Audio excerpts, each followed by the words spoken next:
Once Human just got an update regarding the server situations. We gotta go over all the details with that, with the long queue times, as well as not being able to enter certain servers. We'll go over a more in-depth explanation and stuff that's not covered in the articles as well. Additionally, I'm going to go over some of the paid content and how it's going to be shared across multiple characters, as well as some updates there with that. We got a ton to talk about. What's up world, it's Utopia back in with another video. Today we're checking out all things Once Human. Okay, so let's just jump into the server situation. There's been a ton of questions over on the Discord. People haven't been able to get on the same servers as their friends. They're confused because certain servers are locked or not said which are locked. Gonna have all that information for you here. So first up, let's go over the official news, then we'll cover some of the stuff that isn't outlined in the article. So this was dropped by Once Human developers, who went on here to say this is about the server player limit and waiting queue. They answered, why do we limit the number of players on each servers? My friends and I couldn't get on the same servers because of this. They said after analyzing our online server data, we discovered that the increase in the number of players exceeded our previous expectations. And when too many players are on the same server, we risk losing server data.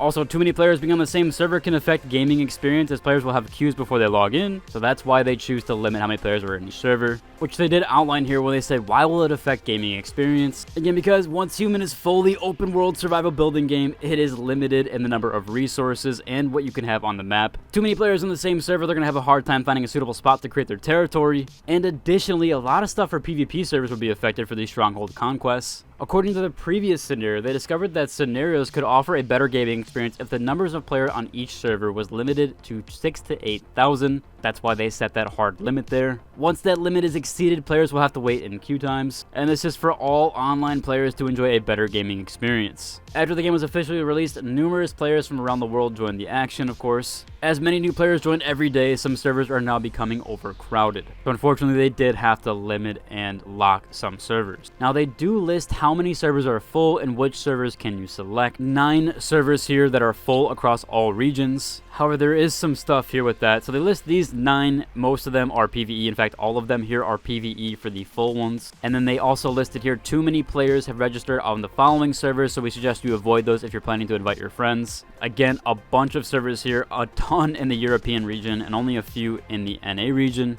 And in fact, there's only one PvP server, at least for NA, that's supposedly full. Although I will say that my server is currently full, which is PvP01. It's not on this list currently, so I'm not too sure why that is. But we are completely locked. You cannot sign up for PvP server 1. So there are no new players there, and that is kind of unfortunate. I hope they do update this list, as my server is full, and there are several other servers that are full currently. So if you do see that message, the server is full, and this list hasn't been updated, just know that, yeah, the list is unfortunately not being updated at this current time. I really do hope they make it more transparent there with some of the servers and which ones are locked, as a lot of these servers, yes, are locked on the list, but a lot of the servers that aren't on the list are also locked. And I'm also not sure what they mean for the significance of the full servers versus too many players have registered on the other servers. I wonder if they didn't get the cap in time for those other servers, or if those servers have more than 8,000 players. Yeah, I'm not sure the difference there. I hope they do clarify that in a future update. They also went on here how they plan to fix this situation, that servers that are full, they're hard at working on fixing a solution to bring a better gaming experience. This will include a temporary measure and even a future roadmap. So they do actually go over what that roadmap might look like eventually. They said shortly they will raise the limit for each server. This will significantly make the situation better by allowing players to go on the server of their choice. But that measure is not a long-term solution, so you should still avoid the servers that seem too crowded. Although I will say, even on PvP server 001, it being full and locked, I really don't see players that often. Seems fine so far. There's plenty of resources. I'm able to swap to a different world server and find a plot just fine. But I could see once it gets to the later game areas and everybody's in the same section, people are kind of different levels right now and at different areas. So not everybody is to the same point and everybody's in the same zone. Once everyone is in the same zone and in the same end game area, I could definitely see this being a problem, which will happen in the coming weeks, especially when we do come up to that season reset.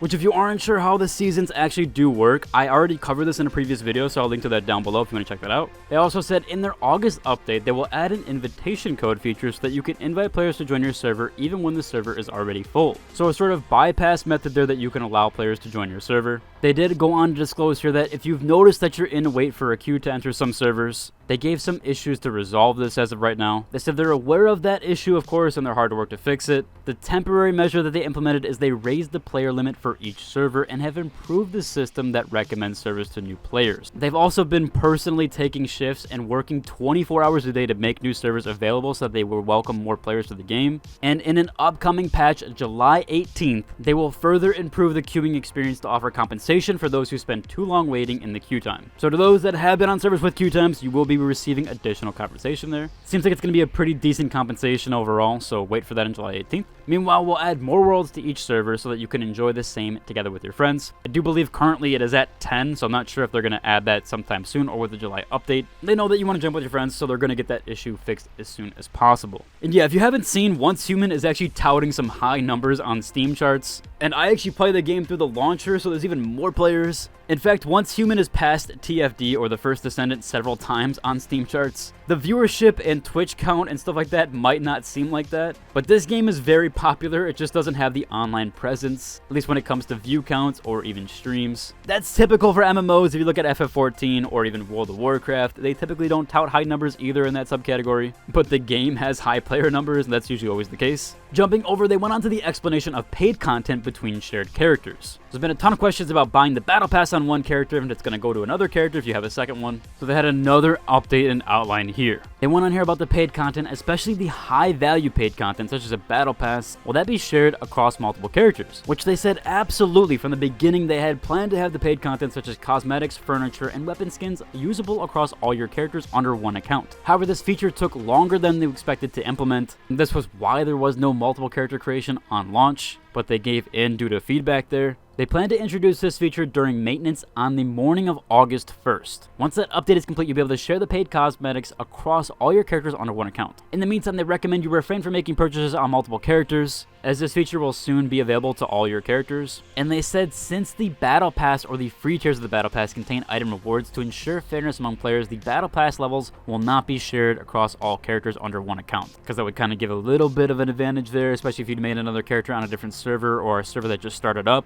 because there are servers that actually started later than other servers and even new ones now. However, the cosmetic rewards from the paid tiers of the Battle Pass can be used on multiple characters. The paid currency will be usable on all characters as well, and also all the cosmetics that you purchase through payment methods, those will be usable on the same account on all characters, as well as any future cosmetic rewards that require the direct purchase. Now, if you've already made multiple purchases on different characters of that Christians or the currency that's in-game, that will be accumulated together on August 1st. If you purchase the same cosmetic across two characters, you'll be rewarded that currency back for the duplicate purchase. And also, if you bought the Battle Pass on multiple characters, you'll also be refunded that in-game currency, at least for one of those. Of course, they do clarify here that after the 6-week season server ends, will all the content be deleted? And they said absolutely not. They went over here to list the following content that will be retained by your character. All the important currencies like the in-game purchasable currency, as well as the Star Chrome, the Stellars, and Sproutlets, gear blueprints, furniture blueprints, all paid and free cosmetics. House blueprints will also be retained, and you can restore those buildings at any time. They did go on to say that the high-level materials will be replaced with low-level materials during the reconstruction, and the main story and side story task progress will also be retained. Your friends list will be fully retained as well, and you can view your member list of warbands you joined in previous seasons. You can also add former warband members as friends if needed. You're able to add friends across multiple servers, so that works too. Realistically, the only thing that's happening is your character is being reset to level 1, and the exploration progress of the map will also be reset. That's to ensure everyone will start at equal footing. Again, I cover this more in depth and details in my other videos, so I will link to that down below as I said before. But overall, it should encapsulate everything and all the questions with the new updates. If you enjoyed today's video, like and subscribe, and until the next one. Deuce!